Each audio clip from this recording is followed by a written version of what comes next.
Gentlemen, we have called you together to inform you that we are going to overthrow the United States government. Do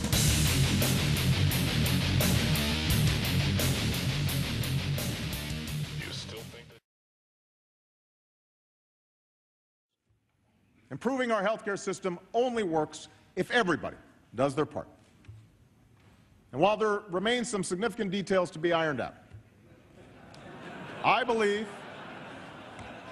a broad consensus exists for the aspects of the plan I just outlined. Given all the misinformation that's been spread over the past few months, I realize that many Americans have grown nervous about reform. So tonight I want to address some of the key controversies that are still out there. Some of people's concerns have grown out of bogus claims spread by those whose only agenda is to kill reform at any cost. The best example is the claim made not just by radio and cable talk show hosts, but by prominent politicians, that we plan to set up panels of bureaucrats with the power to kill off senior citizens. Now, such a charge would be laughable if it weren't so cynical and irresponsible. It is a lie, plain and simple.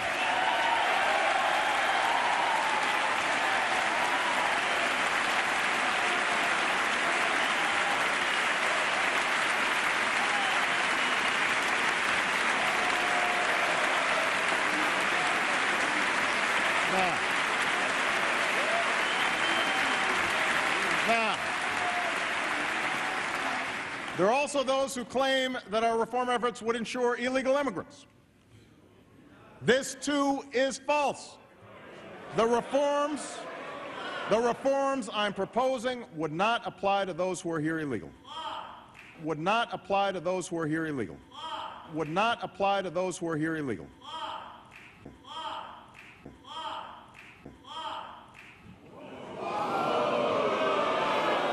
It's not true. And one more misunderstanding I want to clear up.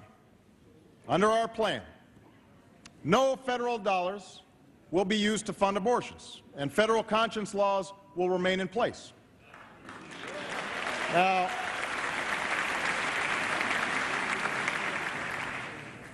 my health care proposal has also been attacked by some who oppose reform as a government takeover of the entire health care system. Now, as proof, critics point to a provision in our plan that allows the uninsured and small businesses to choose a publicly sponsored insurance option, administered by the government, just like Medicaid or Medicare. So let me set the record straight here. My guiding principle is, and always has been, that consumers do better when there's choice and competition. That's how the market works.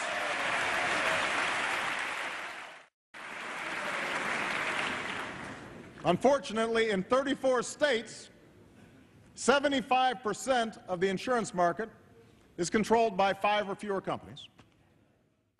We've got to get the job done there.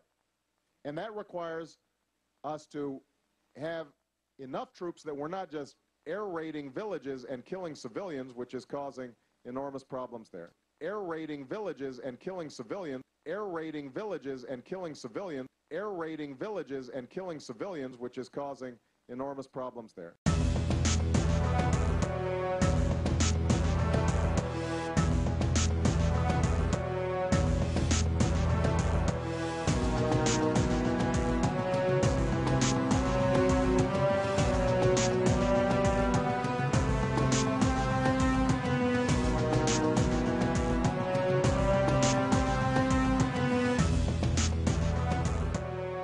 On March 7th of this year, Representative Walter Jones of North Carolina introduced House Resolution 107 into the United States Congress. The resolution states, whereas the cornerstone of the Republic is honoring Congress's exclusive power to declare war under Article 1, Section 8, Clause 11 of the Constitution, now therefore be it resolved by the House of Representatives, the Senate concurring, that it is the sense of Congress that, except in response to an actual or imminent attack against the territory of the United States, the use of offensive military force by a president without prior and clear authorization of an act of Congress violates Congress's exclusive power to declare war under Article 1, Section 8, Clause 11 of the Constitution. Jones intended his resolution to express the sense of Congress that the use of offensive military force by a president without the prior and clear authorization of an act of Congress constitutes an impeachable, high crime misdemeanor under Article 2, Section 4 of the Constitution. Why does President Barack Obama deserve to be impeached? Here are 4 reasons. Doing little or nothing at all will result in even greater deficits, even greater job loss, even greater loss of income. 1.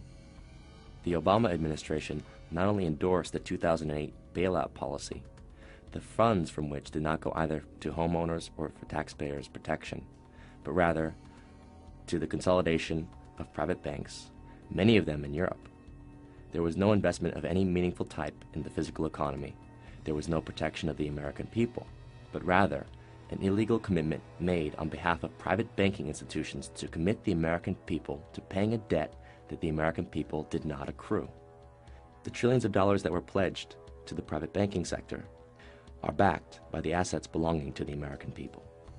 This combines to represent the most clear violation of the principle of the general welfare in the preamble to the Constitution of the United States. I also want to be clear about what we will not be doing. The United States is not going to deploy ground troops into Libya. U.S. boots are reportedly on the ground in Libya. 2. The Obama administration conducted a war in Libya which it claimed it did not conduct, with American forces that it claimed were not involved, to the purpose of overthrowing and then executing a head of a sovereign state, who was held in the custody of insurgent forces financed and militarily supported by the United States, France, Britain, and other NATO countries. This was done despite the fact that the United States was neither attacked nor threatened with attack by the nation of Libya. Only the Congress, not the President, has the authority under the Constitution to declare war, but the Obama administration believes that it has that authority. Do you think that you can act without Congress and initiate a no-fly zone in Syria without congressional approval? The administration recently asserted that its actions are above the laws of the United States in an exchange between Obama's Secretary of Defense, Leon Panetta, and Senator Jeff Sessions of Alabama. Our goal would be to seek international permission, and we would come to the Congress and inform you and determine how best to approach this, whether or not we would want to get permission from the Congress. I think those are issues we would have to discuss as we decide what to do here. What I heard you say is we're going to seek international approval, and they will come and tell the Congress what we might do. The Obama administration, thus, does not believe that the Congress has the exclusive power to declare war, and accordingly, the President should be impeached. Let me welcome Prime Minister Cameron to the United States of New York. Obviously, there is an extraordinarily special relationship. 3. The Obama administration sides with the imperial power of Great Britain, and proudly so, in what has been called the special relationship. Through that special relationship, the United States, as a result of the false intelligence advocated by Tony Blair, claimed that Iraq had weapons of mass destruction and conducted a preventive war against Iraq in 2003. Preventive war was declared a crime against humanity by the Nuremberg Statutes of 1947. But now, on March 13th of this year, Barack Obama and David Cameron declared their intention to seek the removal of the Syrian regime of President Bashar al-Assad, a regime that has shown no intent of threatening or attacking the United States Republic. This shows Obama's intent to continue a policy of war, for the commission of which the Nazis were sentenced to death at Nuremberg. If President Obama intends to finance, arm, or in any way militarily support the rebel factions against the president of Syria, he has a constitutional requirement to approach the Congress for a declaration of war. 4. President Obama has committed us as a country to a policy of indefinite warfare including on American soil. On December 31st, 2011, Barack Obama signed into law the 2012 National Defense Authorization Act, which includes provisions that state that Congress affirms that the authority of the President to use all necessary and appropriate force pursuant to the authorization for use of military force includes the authority for the armed forces of the United States to detain covered persons pending disposition under the law of war. When Congress defined such covered persons, exempting U.S. citizens from the language, they were rebuked by the Obama administration, which told them to remove U.S. citizens from being precluded. Thus, as a result, U.S. citizens can also be detained by the U.S. military indefinitely without due process or civilian trial. This now allows the United States military to arrest and detain without trial American citizens who are deemed enemy combatants. It abrogates the Constitution of the United States in the 4th, 5th, and 6th Amendments, the right of the people to be secure in their persons against unreasonable searches and seizures, and that no person shall be held to answer for a capital or otherwise infamous crime unless on a presentiment or indictment of a grand jury, and that the accused shall enjoy the right to a speedy and public trial by an impartial jury. All of these rights have been abandoned by the United States under President Barack Obama. Further, the President asks the country to believe him when he says that he will not use his power of the executive towards the arrest of U.S. citizens pursuant to the NDAA of 2012. However, the executive branch has already ordered the execution of an American citizen in November of 2011. The Obama administration has already assassinated an American citizen, Anwar al-Awlaki, who was never tried in absentia, but was simply indicted by a secret court, according to the executive branch, who then ordered his assassination, a murder which also included that of his son, a 16-year-old boy, and a family friend. Considering the President's willingness to assassinate American citizens, are we really ready to entrust him with the power to indefinitely detain U.S. citizens in the course of so-called combat? After all, our Constitution promises the trial of all crimes, except in cases of impeachment, shall be by jury, and such trial shall be held in the state where the said crimes shall have been committed. Now is the time.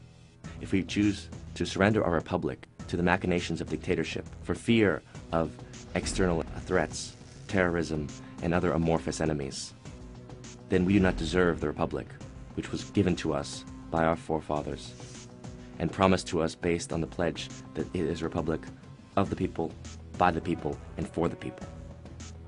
Consequently, as a republic belonging to us, we are not accountable to the President and the Congress. They are accountable to us. And should the President presume dictatorial powers, regardless of the state of war that he may claim we are now in, he must respond to our demands to protect American citizens from unauthorized illegal detention by the military and to annul this National Defense Authorization Act of 2012. And if he does not do so, then he deserves to be impeached immediately. But if we say nothing today, where will we be tomorrow?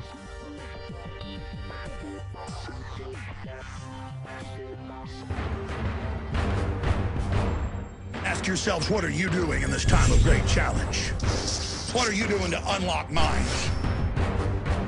Go to Infowars.com and PrisonPlanet.tv for the latest headlines and cutting-edge information. It's by deploying the Renaissance, by leading, like our guest said yesterday, shooting our grappling hook over the parapet and hauling ourselves up above the globalist, leading by example. That's Max Kaiser. Well, it's like Pac-Man. You know, Pac-Man, when you gobble up one of the little things in the Pac-Man, he becomes part of your forces.